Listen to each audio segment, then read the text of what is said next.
खबर शिवगढ़ रायबरेली से, जहां शिवगढ़ विकास खंड क्षेत्र की ग्राम पंचायत रायपुर निरुआ में उप मुख्यमंत्री केशव प्रसाद मौर्य को अपने बीच पाकर ग्रामीणों ने खूब सवाल किए तो मंत्री ने समुचित उत्तर देकर सबको शांत किया।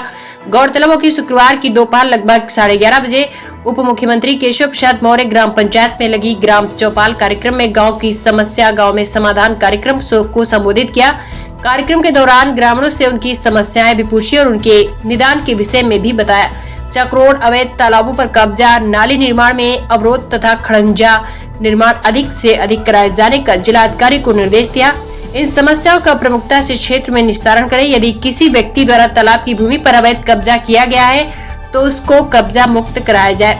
वहीं यदि किसी गरीब का निर्माण है तो उसको भी कब्जा मुक्त करने से पहले समुचित करने की व्यवस्था की जाए। निरुआ गांव की गंगा देवी पत्नी गया प्रसाद ने बताया कि उनका राशन कार्ड नहीं है, जिस पर उप मुख्यमंत्री ने तत्काल जिलाधिकारी को समस्या के निस्तारण के लिए कहा।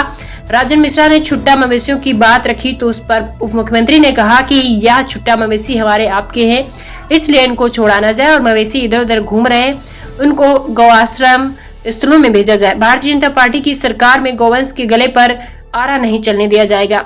सहजराम ने बिजली व्यवस्था व मीटर रीडिंग पर सवाल उठाए तो विद्युत विभाग के कर्मचारियों को तत्काल समाधान के लिए निर्देशित किया। किसान विष्णु कुमार गोस्वामी, राज नरेश, सुरेश, लवकुश मिश्र ने किसान सम्मान निधि में रोक लगने की बात कही। उप मुख्यमंत्री ने कहा कि तत्काल जिलाधिकारी के माध्यम से इसका निस्तारण किया जाए। साथ ही प्रधानमंत्री द्वारा मुख्यमंत्री द्वारा 9 लाख आवास उत्तर प्रदेश सरकार के द्वारा गरीबों को वितरित होना है, उसके विषय में भी जानकारी दी। वहीं ग्लोबल इन्वेस्टर समिट में लाखों युवाओं को रोजगार का अवसर खोजने के विषय में भी विस्तार से बताया। इस दौरान आगे क्या कुछ कहा, देखिए शिवगढ़ रायबरेली से संतोष जायसवाल की रिपोर्ट। देते हुए आप सबसे निवेदन करूंगा, आप में से अगर कोई एक दो सवाल पूछना चाहे चौपाल में, कोई शिकायत गांव की लड़ाई वाला नहीं, लड़ाई दूर करने वाला, तालाब का नाप और चक्रोड़ का नाप, नालियों का नाप, ये कराने के लिए मैंने सार्वजनिक रूप से कह दिया। प्रधानमंत्री आवास योजना में किसी गरीब को आवास मिलेगा, अगर उसके पास अपनी आवास बनाने की जमीन नहीं है तो उसको पट्टा दे करके आवास बनाने की सुविधा देने का काम। और ये नहीं कि किसी घर में पिताजी को मिल गया है, बेटा जवान हो गया तो उसको एक झोपड़ी डाल के अलग कर दिए, अब वो प्रधानमंत्री आवास। अभी पहले सबको जिनको जरूरत है एक बार मिल जाने दीजिए और फिर आप जिनकी जरूरत होगी वो देने का काम करेंगे।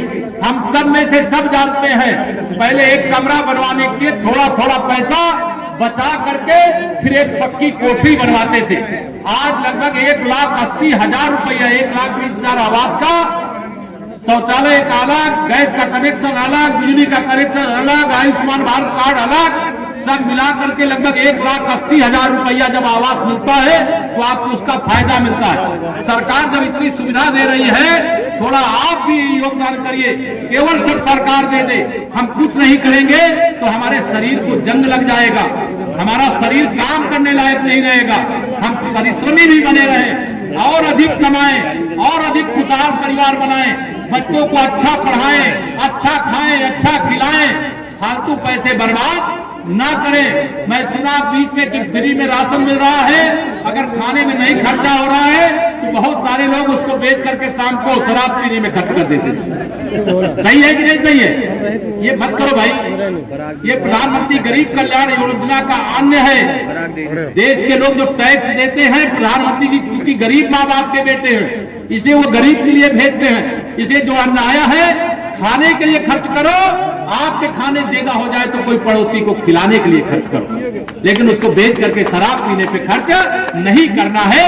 या मैं आप सबसे विनम्र अपील करते हुए अपनी वाणी को दूंगा विराम। जरा दोनों हाथ उठा करके बोलिए जय श्री राम, जय श्री राम। आप सबका बहुत धन्यवाद। कोई कुछ कहना चाहता है क्या? सर मैं कहना चाहता हूँ। हाँ बोलो। पराग डेयरी से सर 6-7 महीना हो गए हम लोगों को पेमेंट नहीं मिला। लखनऊ डीएम साहब नोट करें, पराग डेयरी का भुगतान क्या नाम है? 18 करोड़ 50 माननीय मुख्यमंत्री जी, डीएम साहब को निर्देश यहाँ पे किसानों छुट्टा जानवरों के समस्या है, गौशाला है और उन्होंने कहा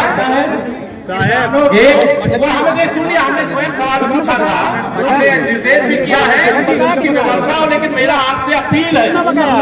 कैसे पत्रकारों एक जन क्वेश्चन नहीं करने ले दूसरा जो भी कोई समस्या होती कोई गलत चीज है उसकी शिकायत की जाती है उसको सही कराए। किसी को भी में आने से भली मत गई सर क्या 3 दिन में छोड़ करके भाग गए सर आवाज की बात तो आवाज क्या मिल नहीं किसी को सर आवाज अभी किसी को मिल तो रहे नहीं क्यों बात चल रही है आवाज की गरीब अभी पड़े हैं उनको आवाज मिल ही नहीं रहा। 1 दिन में मिल जाएगा सबको आईडी लगाओ यार लगातार मिल रहे हैं आज भी हमने 9 लोगों को सर अखिलेश यादव ने कहा कि बेरोजगार युवा हुआ करते थे अभी तक बेरोजगार युवा हुआ करते थे, बेरोजगार पाप है। यादव भी बेरोजगार है बेरोजगारी